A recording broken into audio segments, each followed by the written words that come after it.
We've dealt with the seals and the trumpets, and they both speak with one voice. We are caught in a cosmic battle between good and evil. And in this cosmic battle, Satan is the direct active agent of violence against human beings on planet Earth, not God. As we move into chapter 11, we'll have two witnesses described, and they are working for God. And it looks like they are violent until. Let's have a look at the passage, Revelation 11, 5 and 6. And if anyone would harm these two witnesses, fire pours from their mouth and consumes their foes. They have power from God to shut the sky that no rain may fall. And they have power, obviously from God, over the waters to turn them into blood and to strike the earth with every kind of plague as they desire. These two witnesses are given power from God to release fire from their mouths, to consume their enemies, turn water to blood, and unleash plagues. Well, God's violent after all. Seems to read that way. What are we to make of these violent statements? First of all, we know from the very first verse of the book, everything in this book is symbolic. So what do these two witnesses symbolize? What do they mean in reality? And what does it mean that fire comes out of their mouth? First of all, obviously they are not fire-breathing dragons with fire coming out of their mouths. It's out of their mouths. How many times have we seen this word appear in the book of Revelation? The two witnesses have something coming out of their mouth. Witnesses, mouth. This is God's people now, responding to the lies coming out of the mouths of the dragon, the lies coming out of the mouths of the 200 million demons. This is God's people speaking on behalf of God. Now, I've gone way ahead of myself, but let's have a look that the text itself is clear. The two witnesses are not two literal people. They're symbolic. How do we know? 11:4 English Standard Version. These two witnesses, what are they? These are the two olive trees and the two lampstands that stand before the Lord of the earth. So the trees and lampstands, are they? It's clear. The two witnesses are symbolic representations. They are described as trees and lampstands. Can't be literal. It's symbolic. So what does it mean that they are witnesses, olive trees, lampstands? What does it mean? And how does this connect with fire and turning water to blood and striking the earth with plagues? We'll see.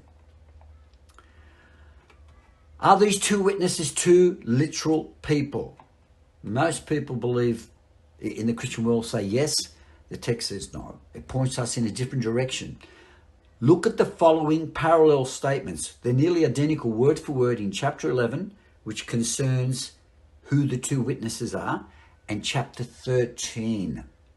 The two witnesses of chapter 11 are identified in chapter 13.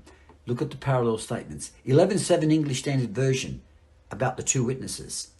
The beast that rises from the bottomless pit, the beast, will make war on the two witnesses and conquer them.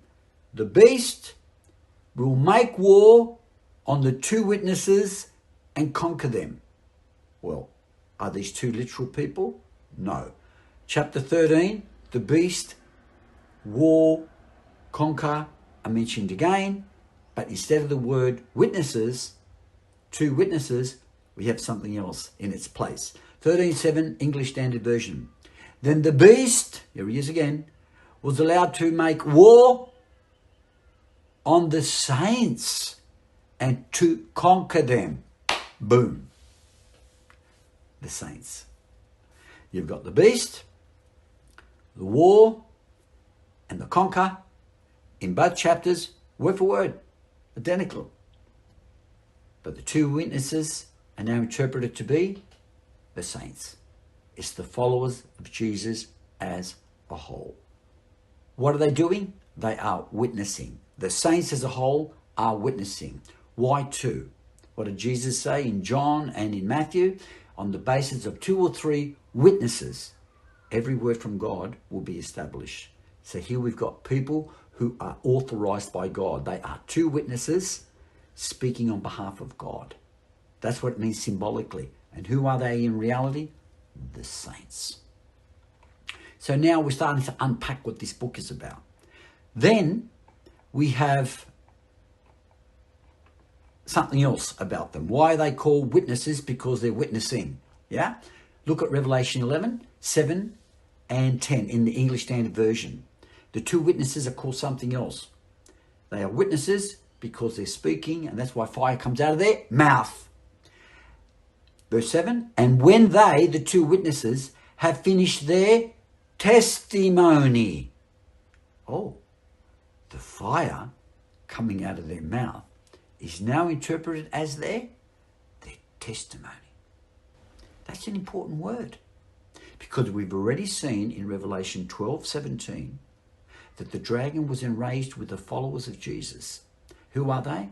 These are those who have the testimony of Jesus Christ. And when they have finished their testimony, it's the followers of Jesus that are in view, and they've got a testimony coming out of their mouths like fire about Jesus. It's in verse 10. So what they call witnesses, there's testimony, fire coming out of their mouths. Verse 10, these 2 prophets. Okay, so we're getting somewhere. They are 2 prophets who shut up the sky so it doesn't rain. Elijah. Moses, plagues. Elijah and Moses. These 2 witnesses symbolize the prophetic, prophesying saints at the end who were testifying about Jesus, and it's like fire coming out of their mouths, and the people hate it, the enemies hate it. And it causes spiritual death in them because they reject the gospel. These 2 witnesses symbolize the prophetic prophesying church, God's people testifying for Jesus in the face of an unbelieving world. Well, now that we know that these 2 beings who represent the prophesying body of Jesus at the end, in the face of opposition in an unbelieving world, we are now better equipped to understand the violent language, shutting the sky, blood, plagues, fire. These are all allusions from the Old Testament, and they all have one common denominator. Next time.